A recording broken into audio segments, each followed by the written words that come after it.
حضرت عمر فرماتے ہیں میری زندگی کا پہلا دن تھا جب آدھا تسلیم کر گیا تھا کہ یہ سچا کلام ہے، اور دوسرا دن وہ تھا جب میری بہن گھر میں بیٹھ کے تلاوت قرآن کر رہی تھی، میں مسلمانوں کے نبی کو نعوذ باللہ قتل کرنے کے لیے جا رہا تھا، میں نے گھر میں بیٹھی ہوئی بہن کی زبان سے قرآن کی آیتیں سنی،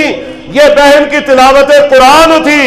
کہ وہ عمر جو نبی کا قاتل بننے جا رہا تھا، بہن کی تلاوت قرآن نے اسے نبی کا عاشق بنا کے اپنے گھر سے روانہ کر دیا۔ حضرت عمر فاروق رضی اللہ عنہ فرماتے ہیں کہ اسلام قبول کرنے سے پہلے ایک مرتبہ میں نے دیکھا کہ نبی اکرم صلی اللہ علیہ وآلہ وسلم صحن کعبہ میں نماز پڑھا رہے اور قرآن کی آیتیں پڑھ رہے۔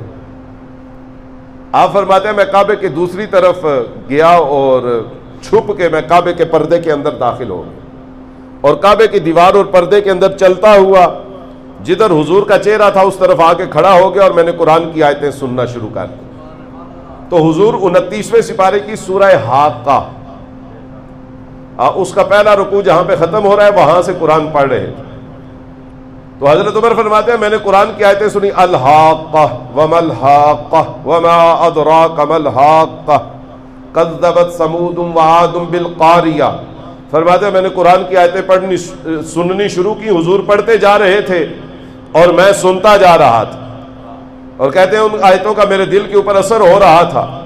تو حضرت عمر فرماتے ہیں میں دل کے اندر سوچنے لگا کہ یہ بڑی بہترین شاعری ہے، یہ کتنے خوبصورت اشعار ہیں،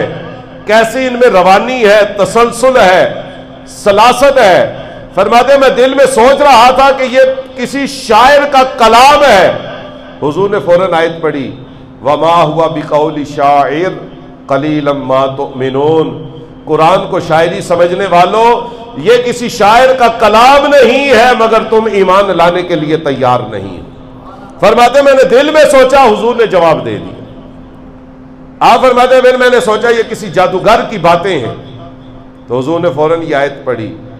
وما ہوا بقول کاہن قلیلا ما تذکرون۔ یہ کسی جادوگر کا بھی کلام نہیں ہے مگر بہت کم لوگ اس سے نصیحت حاصل کرتے ہیں۔ فرماتے ہیں حضور نے اس کا بھی جواب دے دیا کہ میں نے کہا شاعر کا کلام ہے، حضور نے آیت پڑھی جس کا مطلب تھا شاعر کا کلام نہیں ہے۔ میں نے کہا جادوگر کی باتیں ہیں، حضور نے فوراً آیت پڑھی جس کا مطلب تھا یہ جادوگر کی باتیں بھی نہیں ہیں۔ پھر فرماتے ہیں میں نے دل میں سوچا اگر یہ شاعر کا کلام بھی نہیں ہے، جادوگر کی باتیں بھی نہیں ہیں، پروردگار یہ پھر کیا ہے؟ تو حضور نے فوراً آیت پڑھی، تنزیل من رب العالمین، یہ رب کائنات کا نازل کیا ہوا کلام ہے۔ حضرت عمر فرماتے ہیں میری زندگی کا پہلا دن تھا جب آدھا تسلیم کر گیا تھا کہ یہ سچا کلام ہے، اور دوسرا دن وہ تھا جب میری بہن گھر میں بیٹھ کے تلاوت قرآن کر رہی تھی، میں مسلمانوں کے نبی کو نعوذ باللہ قتل کرنے کے لیے جا رہا تھا، میں نے گھر میں بیٹھی ہوئی بہن کی زبان سے قرآن کی آیتیں سنی، یہ بہن کی تلاوت قرآن تھی کہ وہ عمر جو نبی کا قاتل بننے جا رہا تھا، بہن کی تلاوت قرآن نے اسے نبی کا عاشق بنا کے اپنے گھر سے روانہ کر دیا۔ بہنیں تلاوت کریں، بھائیوں کے مقدر بدلتے، بدلے یا نہیں بدلے؟ اور ایک بہن کی تلاوت نے حضرت عمر جیسا حکمران ہمیں عطا فرمائے، جن کی سلطنت 38 لاکھ مربع کلومیٹر تک اسلامی سلطنت وسیع ہو گئی، جن کے بارے میں مورخین نے کہا تھا اگر ایک عمر اور ہوتا یا جو ہویا ہے وہ 10 سال اور رہ جاتا تو دنیا کے کونے کونے میں اسلام کا جھنڈا لہرا رہا ہوتا۔